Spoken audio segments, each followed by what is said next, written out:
Welcome, ladies and gentlemen, to Between the Lines. My name is John Lofton. I hope you guys are doing well today.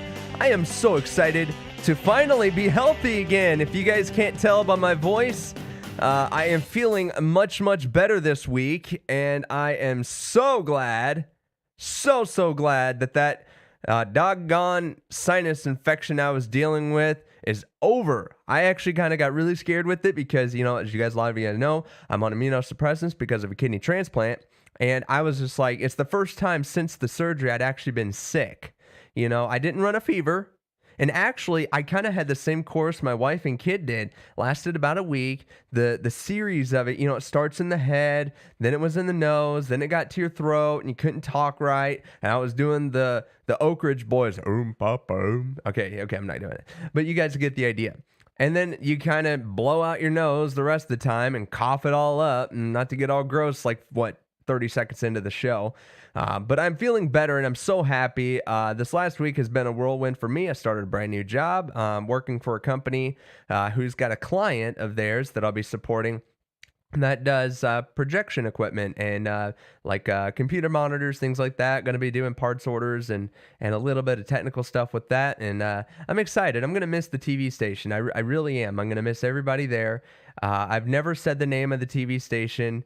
I don't know that I will even now, just because you never know if I get back in the industry, and I don't want to burn bridges, and I don't want to kind of tie that into what I do here. I've always kind of want to keep that life, my professional life, kind of separate from this.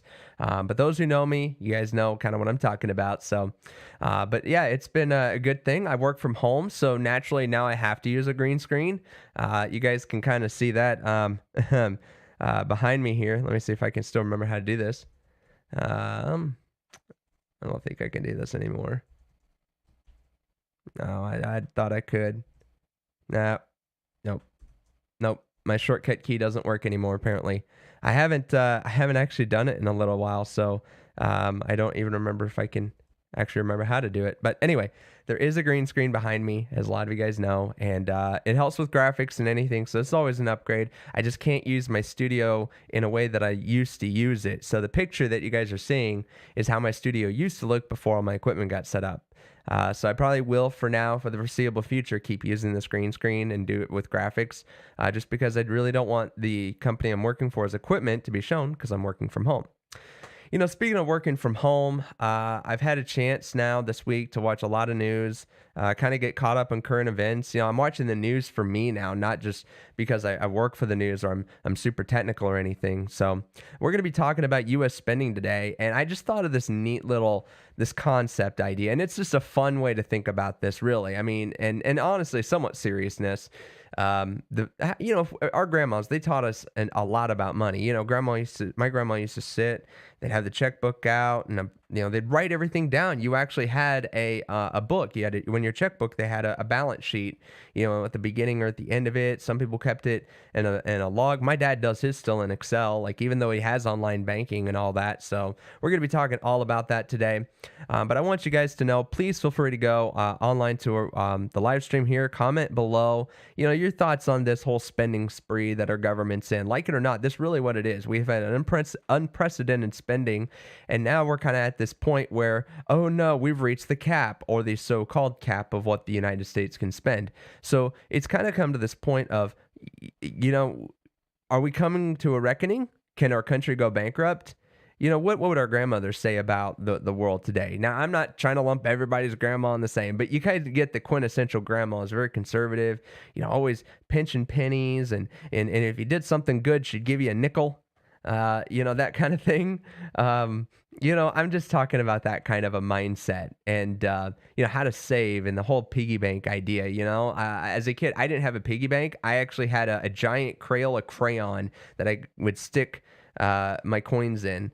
And, every once in a while I would get to go to the bank and dump them into a big coin counting machine and all that. And so, I learned even the value of a quarter, when the ice cream truck, because living in Tennessee at the time, they had ice cream trucks that would come up and down in the summertime, and kids would just run out of the house, run down the road, and they'd all line up, and they'd line up and get an ice cream cone. For me, I always bug my mom, mom. And my mom would get so mad because she always slept all the time. But anyway, she told me, you're gonna have to get it out of your piggy bank.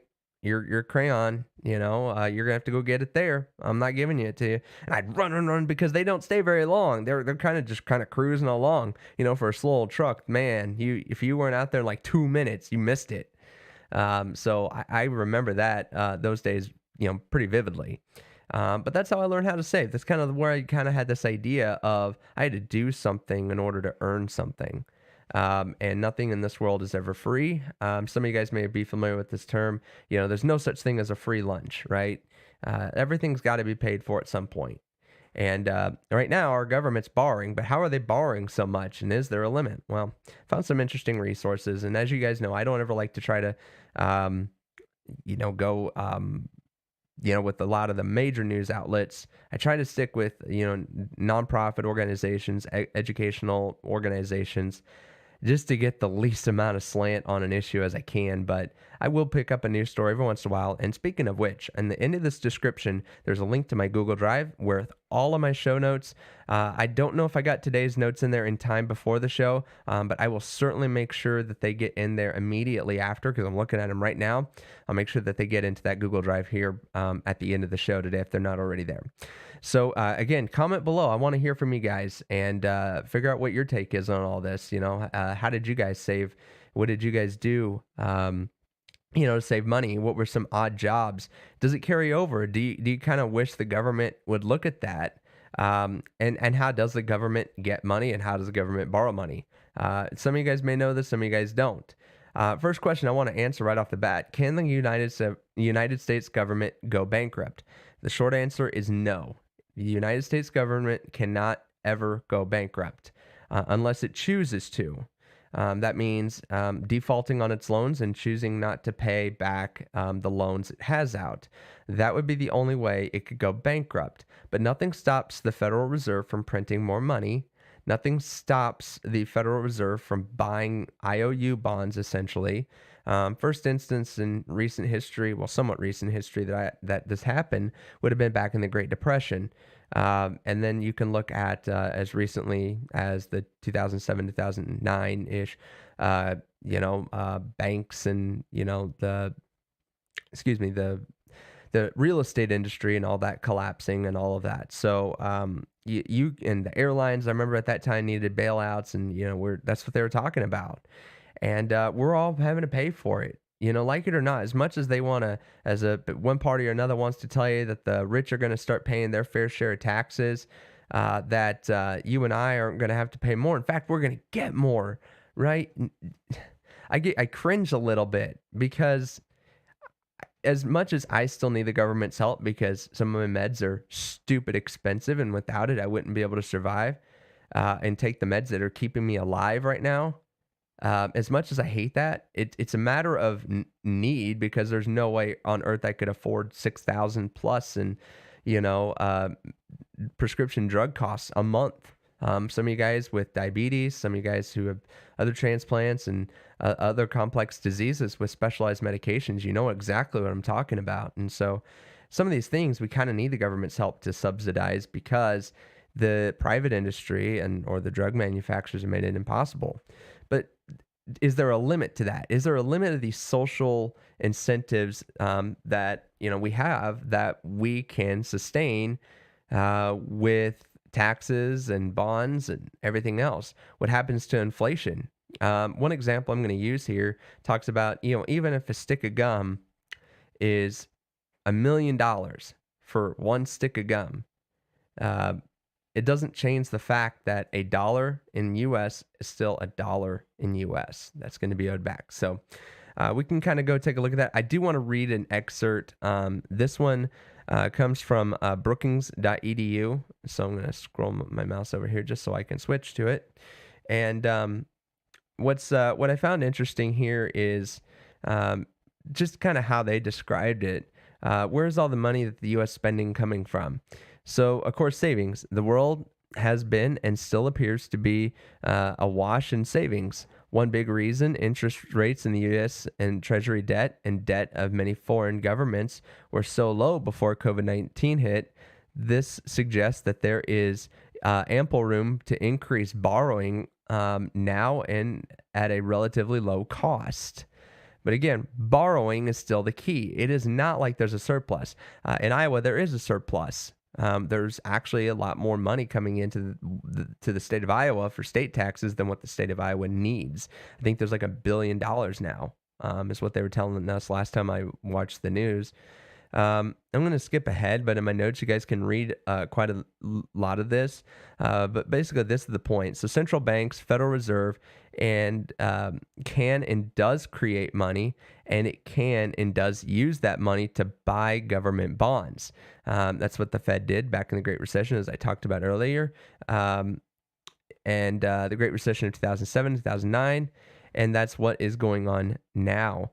To be precise, the Fed isn't giving money directly to the Treasury. The Fed is, in effect, buying government IOUs or Treasury bonds. And so I thought that was kind of interesting here. So, but here's the thing, though, too. At the end of this, you'll read, but of course, the more the Fed buys, the lower the interest rates that the government has to pay on new borrowing. This is a kind of a complex concept. If you ever wonder why a personal loan for, let's say, $3,000 to $5,000 is approximately like 10% at a lot of banks right now, and you can go and get a car loan for 2.9 or even 1.9%, and you look at your mortgage rate, which is like 2.5, I think, right now, but yet that personal loan and credit cards can be as high as 20% or even more. This is why. So the bigger that number gets, that smaller the interest rate gets, but it doesn't change that it's still money borrowed, and it's still money that has to get repaid more than what was originally borrowed for. If you pay your credit card back in 30 days, great, then you didn't pay interest. But if you had the money within 30 days anyway, why wouldn't you just buy it with your own cash? That's kind of the game credit cards play, and it's game government plays too. And so that's kind of the point here, is as easy as it is for the government to do this, it increases our debt, and it increases our inflation. It can weaken the U.S. dollar. And I was just even looking right now, like I remember a time when the U.S. dollar basically reigned supreme. It was higher valued than any other country on earth. Just today, I was looking at a subscription for some server stuff that I'm needing, but the company that sells it is in, I can't forget where they're at exactly, but their currency is euros. So I did the conversion rate right now. 90 euros is 108 US dollars. And so, yes, it is true that the US dollar is still higher than the euro, but that gap is getting a lot closer. It's one of the closer ones that you'll see.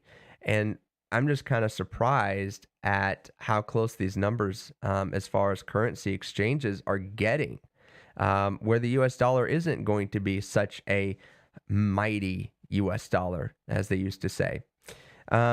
So the one last thing here, the question, let's go to Q&A thing this author did. Does this mean the U.S. government can spend an unlimited amount of money? No. The government can only borrow, there is only so much the government can borrow without raising interest rates and crowding out private investments. Of course, this would hurt economic growth, but the interest rates at historic lows, inflation adjusted, or real interest rates are actually negative. Might have to call that one just a little bit, because you still have overhead costs and you still have this money that wasn't there before. I'm not really sure where they get negative at. That would have been nice. So basically, there's a lot of reason to increase borrowing without having to worry too much right now about impairing private investments. So the way our economy drives is really still off private investments. The stock market helps drive company growth. It sees company value. Companies can get bigger, expand more. And therefore, you have more jobs, more disposable income for people and households. And I'm not trying to claim to be the world's best financial expert here. I'm not a CPA or anything like that. So I'm not trying to give you guys money advice necessarily. I'm just trying to look at this and let you guys know this author and a lot of sources similar to it seem to suggest that just because it's quote unquote cheap right now for us to be borrowing all of this money doesn't mean that it's actually like 1-to-1. It's not. It's going to cost more. And who's going to pay more? Us, our kids. And I kind of look back at, grandma. Certain grandmas out there are probably pretty furious right now with the government. It's like if I were a senator's mom and I were kind of watching them spend like that, I wonder what the moms say to the congressmen, those who still have their moms around. I know a lot of those guys are getting old, guys and gals are getting older, but I wonder what they tell them when they say, why would you pass this bill? Why would you do this? I wonder if they ever talk to them like that. I raised you better. Why are you giving in to these political pressures to do this? And a lot of times, our kids, they grow up, but they don't stop being our kids. So I got to imagine, hopefully some senators' moms talking to their son or daughter who's a senator, about this type of stuff again. And I don't know. Maybe that's my idealistic thinking here. So the last thing here I'll point out, this is from Quora. And again, this will be in my show notes here. So can the U.S. government go bankrupt? I touched on this earlier. The U.S. economy, just kind of looking at my time here. Cool. All right, so we're set. We got plenty of time. So the U.S., and the way I'm sitting right now, I had to adjust it, and I can't see my clock very well. The ergonomics have all changed now with this new job. So I apologize if you see me doing one of these things. Like, what? Okay. But anyway, so let's go back here. I'm going to move back to myself here for just a second here. So the U.S. economy can never go bankrupt. This is because of U.S. debts are denominated in U.S. dollars, not yen, not pounds, U.S. dollars. So that's the thing. It's our own currency. We are a sovereign nation. We have our own money system. And therefore, we theoretically can't go bankrupt unless we choose to go bankrupt. You'll see this here. Some might counter the Fed could prevent the government from creating more dollars, but the Fed was created by an act of Congress, and it could be removed by an act of Congress or even just circumvented altogether. So the Fed really kind of more of an advisory thing if you think about it. Yeah, they have some rules and things that they can control and do, but at the end of the day, they're still at the mercy of their Congress representatives. And so they always have to kind of keep in mind. But the other thing, like I said, at the very end here, I talked about that stick of gum. Even if that stick of gum is $1 million, a dollar owed on a U.S. bond would only cost $1 to repay. So that was something, you'll see that in my notes here too. So that's something that I just want you guys to kind of think about here. And I'm going to look over at Producer Raven for just a second and just ask, has anybody commented or interacted at all with the video? No, we're good? All right. Well, please, if you're watching this, I would love to hear your thoughts on what I just kind of talked about and share them here. And just because I don't want to be the expert of all things here. I never try to be. I just want to give you something to think about. So let me go ahead and dive now into, like, I guess my thoughts. The way, if instead of grandma, if it were me and I was in charge of our, U.S. debt and how we spent money, I do think that there is a time and place for government intervention, government spending. I mentioned healthcare earlier. I definitely think that's an area, unless we can get the cost of healthcare where the average worker didn't have to spend 20% of their monthly incomes. In my case, it'd even be higher just to pay for the doctor, to get life-saving treatment. I guess I'll always favor the life-saving treatment over the money and what it costs. But at the same time, I had mentioned this idea once before in a previous video. I'll have to look it up and see where I was talking about this. But, what if we had a system where our healthcare system was an entirely nonprofit, not necessarily ran by the government, and it might be subsidized, obviously, but what if it couldn't make a profit? But would that damper research and development for new diseases and treatments and all of that? I gotta imagine this COVID-19 thing with all the vaccines that are out on the market and everything. Pfizer, Moderna, Johnson & Johnson, they're all pretty good because those things are getting paid for. The U.S. government is paying for those inoculations. And so, they're doing well. All of that R&D is paying off probably big time for those guys. I'm just assuming. Like, think about how many doses and vials that they have now produced of this vaccine, and it's getting bought up by governments and private entities left and right. And unfortunately, now we kind of have too much of it. We have a surplus, and vaccines are expiring. That's what I don't know. I'm sure there is legitimate research. I'm not here to disprove this, but I kind of wonder if that's kind of where they came up with this idea of the third booster shot. Now they've said that there's evidence that say like after 6 to 8 months, I think Pfizer's effectiveness goes down to like 70%.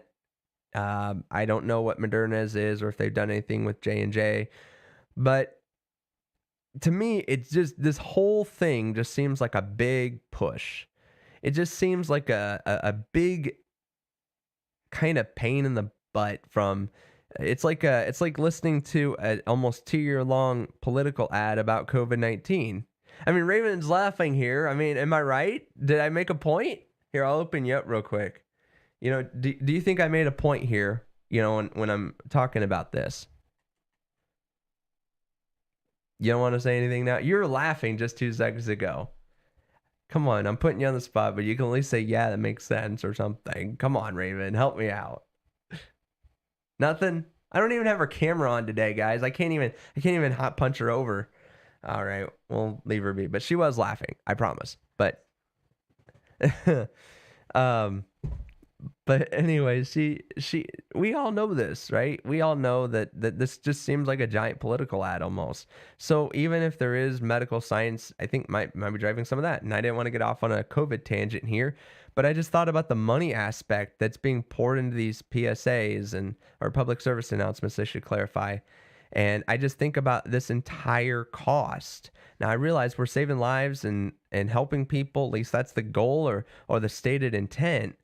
But how much of this was necessary for the government to do, and how much should private industry have just stepped up and did it on its own without carrying this debt and this weight and these stimulus packages on the backs of you and I? Because they say they're going to have the top 1% of income earners in the country, pay their fair share. They're going to raise the corporate tax and make the big Fortune 500 guys pay more. They think that they're circumventing it, and those guys still pay millions of dollars in taxes. And the stuff that they can't pay, they do it just like you and I do. You're on TurboTax, or you got your own CPA. You're going to H&R Block. You're going somewhere who's got an expert in taxes. Why? Because you don't want to pay more than the next guy. You just want to pay the bare minimum that you have to the government. And then you hope you get a little bit of a refund in return. The companies think that way too. For them, there's really no benefit to having to pay the government, hardly, unless they've got some government contract, and there's things that I don't know about, I'm sure, but you kind of have this feeling like they must think about debt and the money that they have to spend in taxes kind of the same way you and I do, but they've got better resources to move their money around, to shift things, and they got a team of tax experts and lawyers who can help them fight all this stuff and whittle down their expenses into categories and how to do that. That's how they can stay being rich. So this talk about having the top 1% of the rich people pay, it's well and all, kind of, in a way, but it's also not realistic. More realistic, you and I are going to be paying taxes. Why? Because it's got to be easier for the government to push that stuff off at the end of the day to you and I than to try to go after these big corporations. You and I can't fight new tax law hardly. There's really not much you and I can do. And it is kind of sad and it's unfortunate. But at the same time, if the government just kind of thought more about maybe how a grandma might think, is this money truly needed? Honestly, what's the role of the government in our country? How much of the social services and projects should they have their hand in to keep this country running? Obviously, we can all agree probably military, right? We can all agree that those military vets should be taken care of when they come home. We can all agree that national defense and, our maintenance of public used highway bridges and all of that should be taken care of. We came up with this idea of Social Security, but I think it was originally designed more of a safety net than a primary source of retirement. Okay. And I just kind of think about, I guess I'm just kind of thinking about that a little bit. Why can't we just back off some of the spending a little bit? The economy is actually doing well. There's more jobs out there than can be filled. And if you want a job, you can get a job, basically. I read a story probably a few weeks ago about how businesses who can't hire anybody else are hiring convicts. They're hiring people just out of jail, and they're becoming more valuable to do some of the jobs that, I don't know, maybe a lot of other people wouldn't do. And they're going to get paid good money to do it. Maybe get their life on straight. You can go work at fast food. You can go work at Walmart for $15, $16 an hour now. And so why wouldn't you? That's a decent living. That's, it's probably close to $27,000 to $28,000 a year. It's not great, but I still think it gets you above the poverty line. And if you're trying to rebuild your life and get clean and, start living right, why wouldn't you? All right, so that's all I got on that subject. There was one thing, and I'm glad I have a little bit of time here. I'll ask producer Raven here to get in my ear and kind of give me time cue so I don't have to look away and count me down here so I don't go over. But I guess I'm just kind of thinking here too. It is hard for me in a lot of these shows, and this is a whole different subject. This is hard for me to kind of get away from the fact that I'm a Christian. I've tried to make this somewhat neutral, not because I want to hide the fact that I am a Christian, but because I don't want to alienate people who, if they even just assume that this was a Christian program, would turn it off. And I would rather bring those people in to hear a point of view, even if at the end of the day they don't agree, because religion is one of those things that sharply divides a lot of folks still. And the biggest issues that go on in our world don't really have a lot to do with religion, in the sense of what I usually talk about, with is money, current event news, big catastrophes. I could talk about the oil spill in California, but those type of things. I don't usually dive into social issues like that, but I'm finding it harder and harder not to, because the Bible has a lot to say about finances too. And it's hard for me sometimes to not want to pull those things out. But I feel like if I do, then I might lose some of you guys. So I really want to get some feedback here of what you guys think. Do you like the fact that I include more Christian references in this? Would you even go so far as to say, would you like me to do this as more of a Christian program where I literally take a social issue and I focus just on what God has to say about it and give biblical references to it? What are you guys thinking about this? I really want to know. So even if you don't want to write a public comment, you can private message me, especially if you're watching on Facebook right now. I'm happy to answer those messages. I really kind of know what you guys' feelings are. I don't consider myself to be a biblical scholar, certainly not a theologian, but I think that, just like I do research for these shows anyway, I can, study my Bible more on a particular issue, and it might be more encouraging for me to start learning how to do those things, because my faith is the core of my life. It's the core of our family's life, and I can't deny it. I love this platform that I have to talk to you guys. I really, really do, and I hope that you guys are getting value out of this too. If you're not, I'll just stop making these shows. It's as simple as that. I want to do the show so long as I still continue to get feedback, even if I don't ever get a comment in the show, even if I'm only getting a few views, it'll hopefully take off and be successful someday here. And maybe this is God's way of telling me, hey, if you focus on me a little bit more, I can help you get to those people who need to hear about me more than the government. Maybe I'm just throwing that out there. I don't want to prophesize or interject something that may not be correct too. So I guarantee you, I'm probably going to be 2 shows ahead when I talk about something, because I'm probably going to run it back with my show or my pastors at my church and some people who are way smarter in biblical terms. Who knows? Maybe I can convince one of them to come on and be a co-host and really help me here. So All right. Well, I want to thank you guys so much for watching Between the Lines. It's been great hanging out with you guys for these 30 minutes. Remember, like and subscribe to this channel. Share. That's the biggest thing you can do. And we'll see you guys next Sunday at 4 p.m. Central right here on Between the Lines. I'm John Lofton. Have a good one, and God bless. Like and subscribe to Between the Lines, please.